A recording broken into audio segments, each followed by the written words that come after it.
Estamos de volta com o programa Filosofando.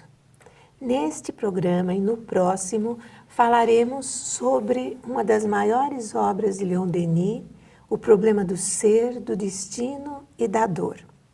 Professora Sônia, algumas editoras, elas publicaram essa obra no formato de 3 volumes, cada um enfocando respectivamente o ser, o destino e a dor. Inclusive, há palestras que fazem o mesmo. Enfocam só o ser, ou o destino, ou a dor. Qual a sua opinião sobre esse fato?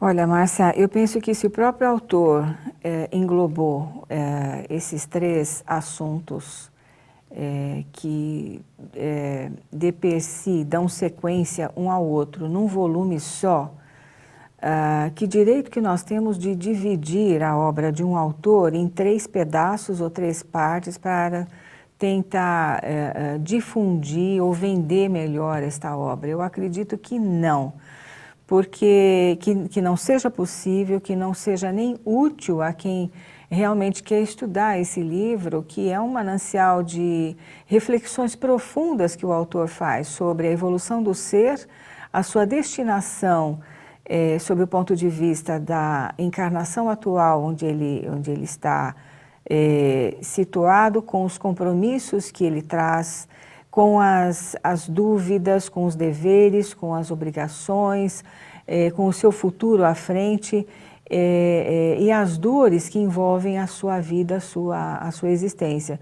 Então, dividir essa obra em 3, ficaria o pensamento truncado, né? Então, assim, desenvolver o pensamento do ser, o desenvolvimento que nós temos, nós somos seres humanos, então o nosso desenvolvimento na linha do tempo, seja na encarnação atual, encarnações anteriores, com as nossas heranças espirituais, e planejando o nosso futuro, que é a nossa destinação lá na frente, e vez por outra a dor, o sofrimento surgindo para nos dar um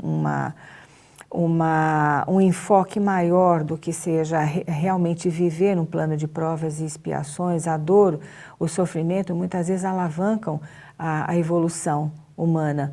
Então, para que nós possamos entender de per si cada assunto desse, há necessidade de juntar-se todos eles num volume só, e foi o que Leon Denis fez com maestria, e comentando todos esses assuntos pertinentes e ligados entre si de uma forma brilhante, como sempre ele fez. Então, não é adequado separá-los, né? Não é, maneira... não é.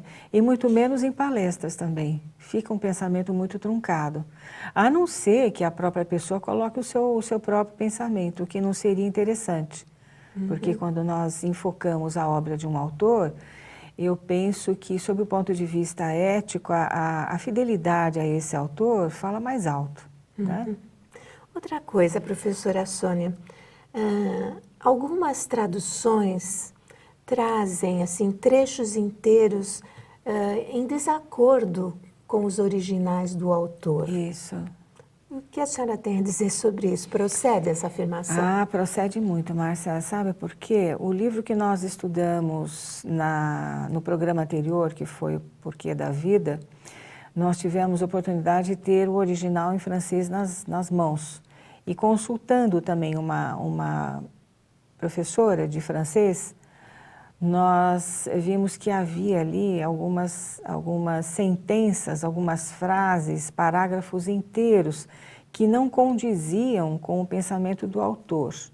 Fazer uma tradução de um idioma requer uma dedicação extremada ao idioma de origem do autor e o nosso próprio idioma. Muitas vezes nós encontramos dificuldades, por exemplo, no meu caso, que faço em inglês. Inglês é um idioma muito mais limitado do que o nosso idioma, o português. Então, você encontrar a expressão adequada, a palavra adequada, expressões idiomáticas que que possam realmente exprimir o pensamento do autor é muito difícil. Eu tive a oportunidade de fazer a versão para o inglês do livro O Espírito e o Tempo, de José Herculano Pires, e Concepção Existencial de Deus. Este último foi lançado nos Estados Unidos em dezembro de 2007. Né? Recentemente. Então, eu pude sentir a dificuldade que nós temos muitas vezes em não contrariar o pensamento do autor com o nosso pensamento. Então, o tradutor aí, ele tem que ter muito cuidado com o que ele faz, da forma como ele pensa aquilo que ele está escrevendo e fazer um trabalho que exprima o pensamento do autor. Ele tem que se isentar, né? Tem que se isentar de opinião, de pensamento próprio. Isso é muito difícil, mas nós conseguimos. Existe até uma frase em italiano que tradutores não gostam muito dessa frase, que é assim, tradutore traditore, que quer dizer o quê? Que os tradutores são traidores de quem? Dos autores. Alguns são. Me perdoe, mas alguns são. Bom, nós vamos aproveitar, fazer um pequeno intervalo e voltaremos logo em seguida para continuarmos a falar sobre esse livro que é maravilhoso, Sem não é dúvida. mesmo? Até lá.